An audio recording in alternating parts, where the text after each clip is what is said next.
ici à Clermont-Lérault. Je suis avocat depuis 33 ans. Mon activité professionnelle qui s'est diversifiée vers la médiation. Du point de vue associatif, j'ai présidé la plateforme d'initiative locale Cœur d'Hérault qui a aidé 500 entreprises en 20 ans sur le Cœur d'Hérault.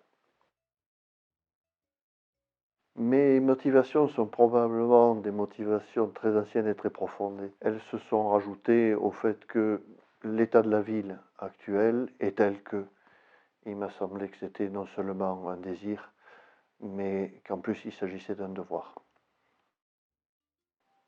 Les gens qui se sont joints à moi pour former notre liste sont des gens tous formidables, qui ont des qualités extraordinaires, qui sont très divers, c'est une richesse, qui ne se sont pas rassemblés du tout autour d'une conviction politique, puisqu'ils sont d'horizons très divers et très différents.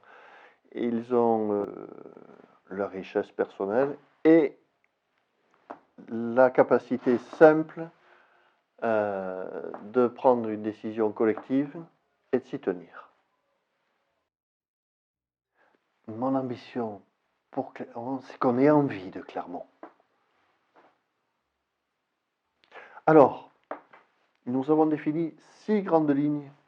La première, ce sera l'environnement, parce que c'est un dû. La seconde sera la tranquillité publique, parce que c'est également un dû pour les citoyens et les citoyennes de notre ville. La troisième sera la réhabilitation de la ville. Il y a un travail extraordinaire et enthousiasmant à faire de ce côté-là, que ce soit de la voirie ou des monuments. La quatrième sera de s'attacher au développement économique de la ville parce que c'est son moteur économique, parce que c'est là que nous trouverons les ressources et financières et les emplois du futur.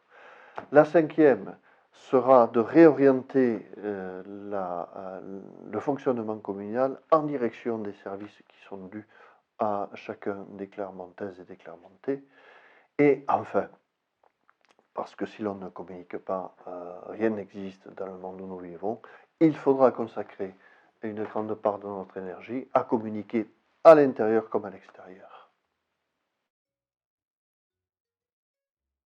Alors, mon équipe et moi-même avons décidé que nous n'allons pas faire un inventaire à l'après-vert.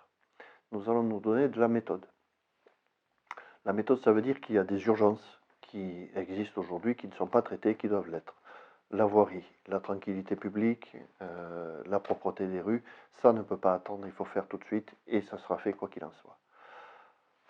Dans un second temps, il faudra se retourner vers les habitants et leur proposer les éléments du programme que nous avons dégagé, en définir les priorités et en définir ce qui pourra être fait et ce qui ne pourra pas être fait, parce que la contrainte, bien entendu, sera une contrainte budgétaire, comme tout le monde sait bien. Alors, c'est pas très compliqué, je le caricature ainsi que suit. Si nous devions compenser tous les investissements qui n'ont pas été faits depuis des dizaines d'années à Clermont, il faudrait qu'on ait 100 millions d'euros. C'est pas plus compliqué que ça, 100 millions d'euros d'un coup. Ça, c'est de l'espoir fou, on ne les aura pas. Il faudra donc faire avec ce que nous avons. Il faudra hiérarchiser nos dépenses, les choisir soigneusement. Il faudra que nous révisions les équilibres financiers de la commune. Et c'est une décision qui a été prise collectivement. Nous dédierons une personne qui n'aura pour autre métier que de rechercher des financements pour la ville, projet par projet, et auprès de tous les financeurs possibles. Les grands financeurs, ce sont les collectivités publiques, État, région, département, mais aussi les banquiers, puisque l'emprunt est une solution, bien qu'elle ne soit pas utilisable à l'infini. Tous les candidats l'ont dit, tous. clairement a des potentialités qui sont extraordinaires, que ce soit géographique, en plein midi de la France, que ce soit de desserte autoroutière, que ce soit le lac du Salago, que ce soit l'environnement naturel. Nous avons un écrin vert à notre disposition, que ce soit le patrimoine historique, le patrimoine architectural. Nous avons des potentialités qui ne demandent qu'à être exploitées. Le jour où nous les aurons exploitées, Clermont deviendra une cité de l'envie. Et c'est cela que nous allons faire.